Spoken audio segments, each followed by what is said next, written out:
Good day, we're here at the Russo residence. This is 187 Alicia Drive in Woodstock, Alabama. The progressive claim number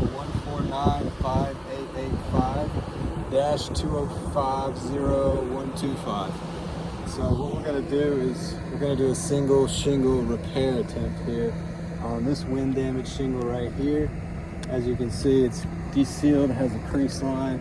The shingles above it are stuck in there. They're not creased, no damage to these shingles prior to the repair attempt. So I'm going to use the industry standard tools, a flat bar to unseal and take out the nails, and then hammer and nails to put in the new shingle. We're going to go with an Owens Corning Supreme for the replacement shingle. So I'm going to be very careful with this in order to give it the best chance to succeed, and I'm not going to over manipulate any shingles in the process. So we'll start with just unsealing. We need to go 2 layers up.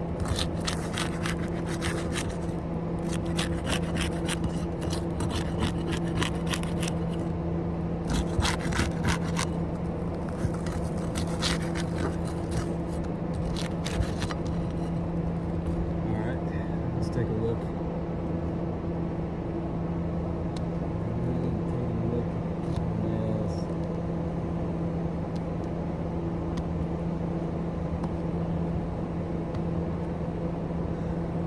Alright, so now I'm going to go ahead and remove the nails from the shingles here. A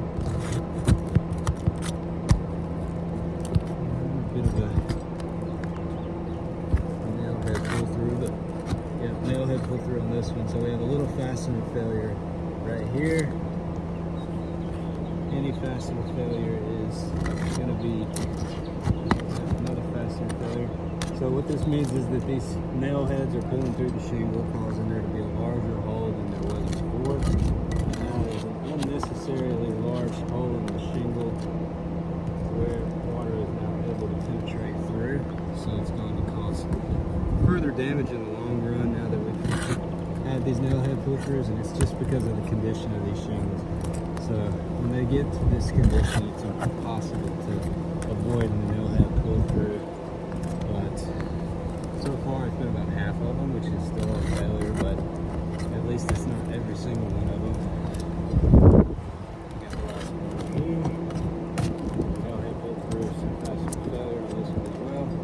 We're going to go ahead and take this shingle out, slide that out, take a look at it. As you can see here, these holes are a bit larger now than they should be on this shingle. Flip it over.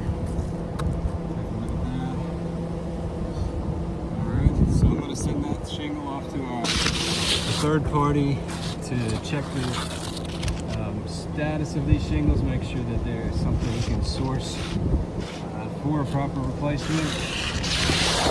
Because we don't know what these shingles are yet, we're going to use an Owens Corning Supreme shingle here, a Miami-Dade product. They're going to do for this, even if they don't fit exactly. They will suffice for a band-aid repair such as this on the roof in this shape, where this will be the best shingle on the roof, even if it doesn't fit properly. See, that side's flush. That'll do for all intents and purposes. I'm going to go ahead and just hammer in this new shingle here, doing my best not to cause any further damage to the shingles above. This one will start with the high ones here, going in the same nail hole.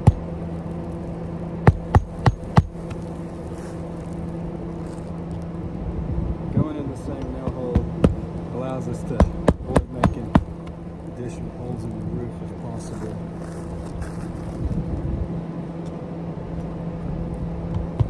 And I'm only going to bend these shingles up enough where I can get the new nails in, and that's it. Over here.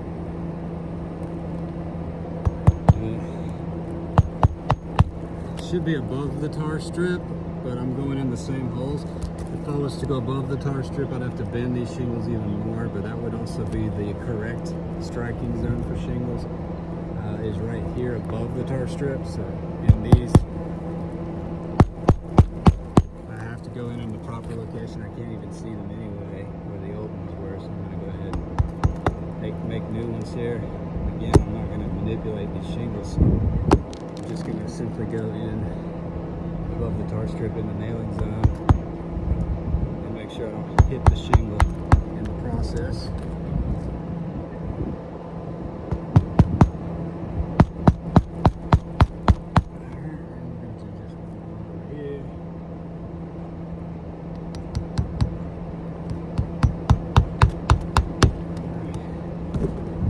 So we got the new nail, new shingle in.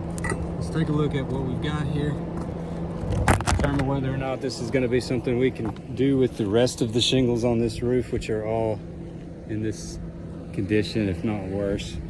And let's see if we have any additional damages caused. So it looks like, yes, we've got some granular loss when I gently rub the top here, and that's from these shingles being lifted up a little bit, so they're not going to be watertight anymore. Same thing up here, just gently brushing it to simulate a light breeze. And yes, it looks like with the fastener failures, with the addition of these nails here, these are having a crease line formed, so these shingles are now going to need to be replaced as well. That being said, these damages are caused because the condition of the roof is not repairable. If we attempt to do this with every shingle on this roof, it's going to cause damage to the rest of the roof in the process. This roof is going to be deemed non-repairable. Any repairs on this will cause further damage, and we request that the whole slope be replaced for the damages. Thank you.